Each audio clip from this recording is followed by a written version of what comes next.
माधुरी जी, आप हैं पूसद से। पूसद ये है कहाँ महाराष्ट्र में?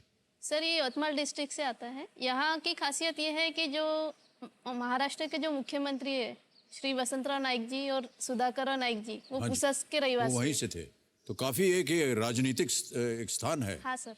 तो हमने पढ़ा कि आप एक पोस्टल असिस्टेंट हैं। हाँ सर। ये क्या काम होता है आपका?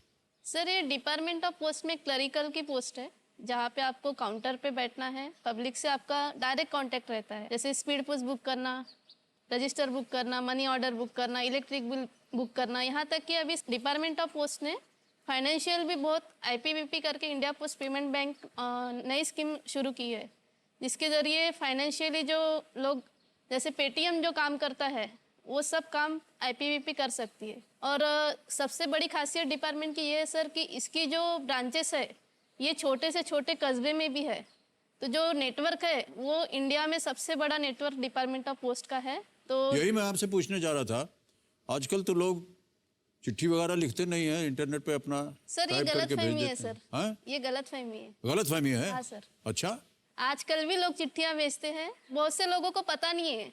मतलब आज की जो न्यू जनरेशन है उनको वो कभी पोस्ट ऑफिस में कदम ही नहीं रखते हैं सर। जी जी।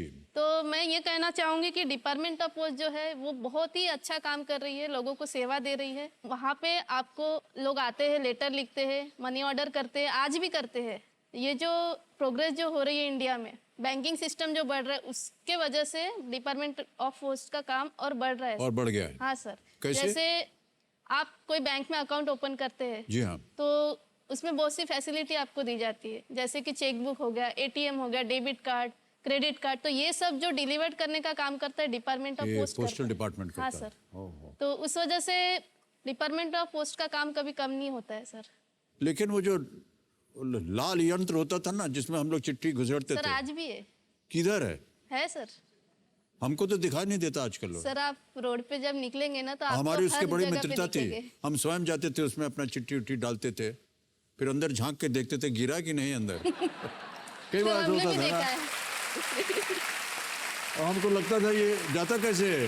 वो गया कि नहीं गया हाँ अंदर, सर। बराबर गिरा कि नहीं। बड़ी तकलीफ होती थी। ओके, सर आपने कभी चिट्ठियाँ लिखी है? मैं प्रतिदिन चिट्ठी लिखता हूँ। किसको लिखता हूँ ये नहीं बताऊंगा,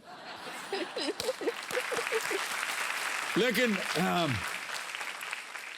आजकल जो है आप सही कह रही हैं, ये चिट्ठी लिखने की जो प्रथा है ना वो कम होती जा रही है। हमें बड़ा अफसोस होता है क्योंकि अब हम लोग लिखना भूल गए हैं। ये उंगली चलती है, हमारी तो 4-5 नहीं चलती, एक चलती है ऐसे, क्योंकि हमको नहीं आता कंप्यूटर। लेकिन हम कुछ ना कुछ लिखते रहते हैं, वरना देवी जी ऐसा है कि ये जो चेक हम देंगे ना आपको, उस पर हमको मारना पड़ेगा सिग्नेचर। वो बैंक का सिग्नेचर अगर हम डालना भूल जाएंगे तो हमारा पैसा सब जो है खराब हो जाएगा। तो इसलिए हम चलाते रहते हैं अपना हाथ। लेकिन हाँ, कभी कभी व्यक्तिगत रूप से मान लीजिए किसी को बधाई देना हो, किसी का जन्म दिवस हो, जो खुशी आगे वाले इंसान को आपका खत हाँ, देखकर होगी वो अरे मोबाइल मेरा से नहीं, भेज किसी का भी करेंगे। हाथ हाँ लिखा सर। जो होता है ना, उसमें उसकी वैल्यू कुछ अलग एक होती है। हाँ, एक बहुत ही व्यक्तिगत एक धारणा होती है, आसपास से एकदम लगता है बहुत नजदीकी है। ओके माधुरी जी, हमारे जो कंप्यूटर जी इन्होंने आपके ऊपर एक वीडियो बनाया है। हम चाहते हैं कि हमारे दर्शक उस वीडियो को देखें। Can we see the video please?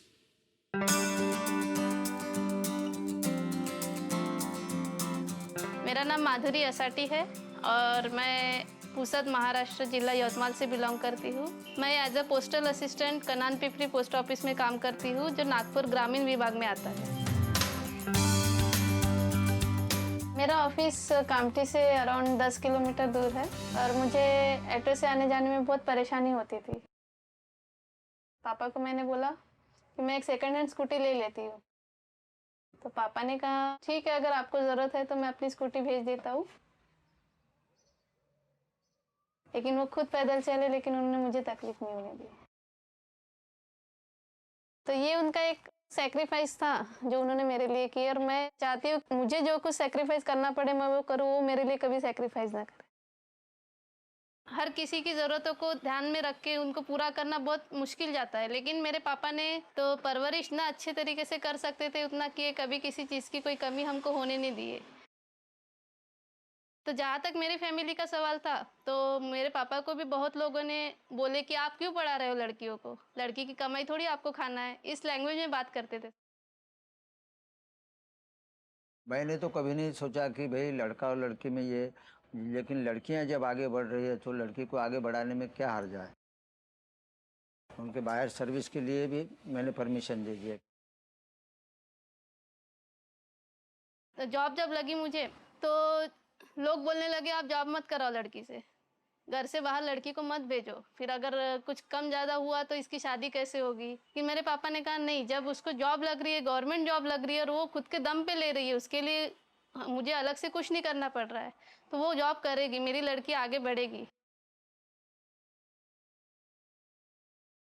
आज मैं जो ज़िंदगी जी रही हूँ वो सिर्फ मेरे पेरेंट्स की वजह से, और मैं चाहती हूँ कि केबीसी के ज़रिए उनको ये खुशी मैं महसूस कराऊँ, प्राउड फील कराऊँ, उनको मैं सम्मान दिलाना चाहती हूँ लोगों के नज़र में कि उन्होंने अपनी लड़की को पढ़ा के कुछ गलत नहीं किया है। आज उनकी लड़की उनको इस लेवल पे लेके जा रही है कि उनको पूरी दुनिया में पहचान मिल रही है। केबीसी में जाके मैं उनको बच्चन सर से मिलाऊँ, ये मेरा सपना है और ये सिर्फ केबीसी पूरा कर सकता है, इसलिए मैं केबीसी में जाना चाहती हूँ।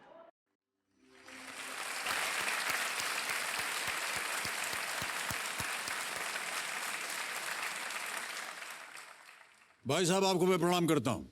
आपने बिल्कुल सही सोचा है, अपनी बेटी को आपने प्रोत्साहित किया है और आज बेटी जो है वो मान सम्मान के साथ अपनी कमाई कर रही है और आपका नाम रोशन कर रही है, समाज का नाम रोशन कर रही है। बहुत बहुत बधाई आपको।